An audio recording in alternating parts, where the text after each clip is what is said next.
Hello everyone. आज हम समझेंगे ऑफेंस अगेंस्ट प्रॉपर्टी के टॉपिक को।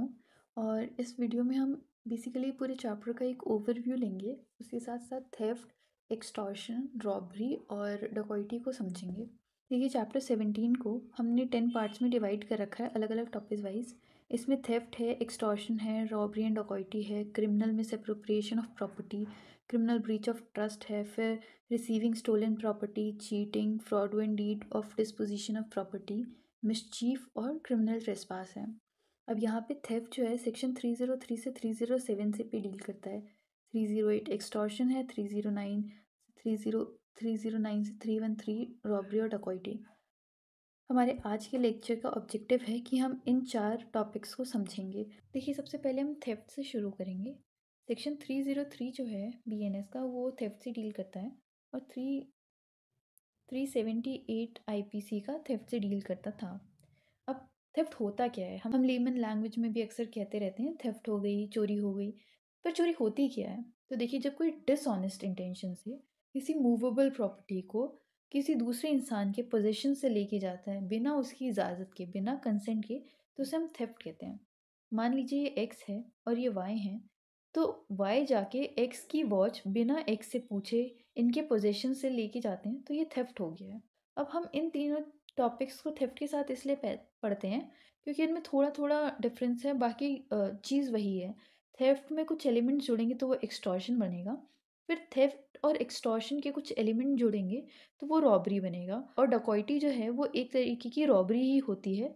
देखिए, अब हम एक्सटॉर्शन समझेंगे। एक्सटॉर्शन 308 में दिया है बीएनएस में, और आईपीसी में सेक्शन 383 एक्सटॉर्शन से डील करता था। एक्सटॉर्शन को आप ऐसे समझिए कि अगर एक व्यक्ति दूसरे व्यक्ति को फियर ऑफ इंजरी में डाल रहा है कि अगर आपने अपनी वैल्यूएबल सिक्योरिटी या प्रॉपर्टी मुझे नहीं दी तो मैं सामने वाले व्यक्ति को या आपको नुकसान पहुंचा सकता हूं। तो यहाँ पे फियर ऑफ इंजरी है और ये इंटेंशनल हो रहा है, ठीक है।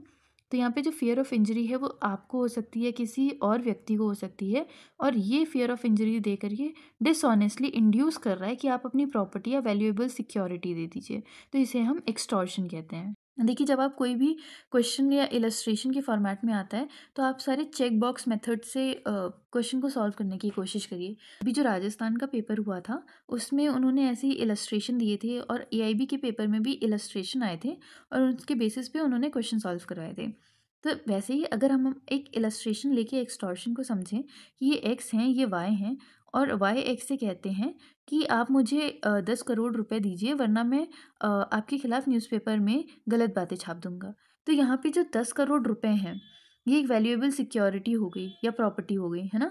और यहाँ पे फियर ऑफ इंजरी जो है ये एक डिफॉर्मेशन हो गया कि आप उनकी इमेज को हानि पहुंचा रहे हैं, और ये इंजरी दे करके आप उनसे इंटेंशनली और डिसऑनेस्टली इंड्यूस कर रहे हैं कि वो आपको 10 करोड़ रुपए दिए। तो यहाँ पे आपके जितने भी ऑप्शंस थे, मतलब जितने भी एसेंशियल थे, वो फुलफिल हो गए। तो ये एक तरीका होता है कि कैसे आप एक ऑफेंस को आइडेंटिफाई करेंगे। ओके, तो सेक्शन 309 जो है वो बात करता है रॉबरी से। 309 का क्लॉज 1 जो है वो कहता है कि रॉबरी या तो थेफ्ट से बनती है या तो एक्सटॉर्शन से बनती है। अब थेफ्ट से जो बन रही है वो 309 के क्लॉज 2 में दिया है, और जो एक्सटॉर्शन से रॉबरी बन रही है वो 309 के क्लॉज 3 में दिया हुआ है। और जो अगर हमसे क्वेश्चन बनता है आईपीसी का कौन सा सेक्शन रॉबरी से डील करता था, तो आपको याद रखना है 390। ये ज़ीरो आगे पीछे हो गया। हम रॉबरी को ऐसे समझ सकते हैं कि अगर कोई व्यक्ति चोरी करते वक्त या चोरी करने के बाद या चोरी करने के दौरान ऐसे कोई एक्ट करता है या ऐसे वॉलेंटरली कॉज करता है या अटेम्प्ट करता है कि वो डेथ कॉज कर दे या रॉन्गफुल रिस्ट्रेंट करे या हर्ट करे, जिस या फिर एक फियर देता है कि सामने वाले व्यक्ति को वो तुरंत के तुरंत इंस्टेंटली डेथ कॉज कर सकता है, रॉन्गफुल रिस्ट्रेंट कर सकता है या हर्ट कर सकता है, तो ये रॉबरी बनेगी। सारे एक्सटॉर्शन में एक एक्स्ट्रा एलिमेंट जुड़ जाता है कि फियर ऑफ इंस्टेंट हर्ट या fear of instant death, wrongful restraint का जब एलिमेंट आ जाता है तो वहाँ पे जो एक्सटॉर्शन था वो अब रॉबरी में बन रहा है। एक्सटॉर्शन को हम एक एग्जाम्पल से समझते हैं। मान लीजिए एक ब्रिज है और यहाँ पे एक्स अपने बच्चे ए के साथ जा रहे थे और ये वाई हैं। तो वाई हमारे एज यूजुअल बुरे इंसान हैं, तो वो वाई ए को उठाते हैं और कहते हैं एक्स से कि आप अपनी 10 करोड़ वाली प्रॉपर्टी मुझे दे दीजिए, वरना मैं ए को ब्रिज से नीचे फेंक दूंगा। तो यहाँ पे एक्स जो है तुरंत एक पेपर में साइन करके उन्हें दे देते हैं और कहते हैं कि हाँ भाई, ये लो, तुम मेरी प्रॉपर्टी ले लो, ये लो मेरी रोलेक्स की वॉच ले लो, तुम सब ले लो, मेरे बच्चे को छोड़ दो।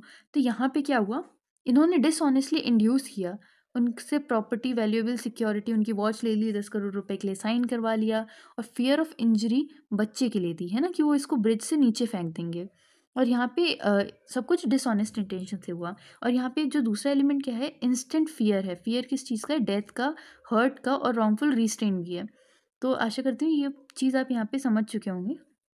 अब जब ये रॉबरी 5 या 5 से ज़्यादा लोग को-जॉइंटली साथ में कमिट कर रहे हैं या अटेम्प्ट कर रहे हैं ऐसी रॉबरी को कॉज़ करने के लिए, तो वो रॉबरी जो है डकैती बन जाती है।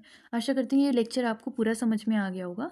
मैं चाहती हूँ कि मैं एक इंडिपेंडेंट वीडियो लेकर के आऊँगी जहाँ मैं सारे टॉपिक्स को इलस्ट्रेशन के साथ डील करूँगी, बिकॉज़ ये अपने आप में ही बहुत कॉम्प्लेक्स टॉपिक है। यहाँ हमारा मेन पर्पस था जो ऑफेंस अगेंस्ट प्रॉपर्टी है उसका ओवरव्यू लेना और इन चारों के बीच में डिफरेंस समझना। तो यहाँ पे हमारे लेक्चर का ऑब्जेक्टिव कंप्लीट हुआ। Thank you so much for watching my video.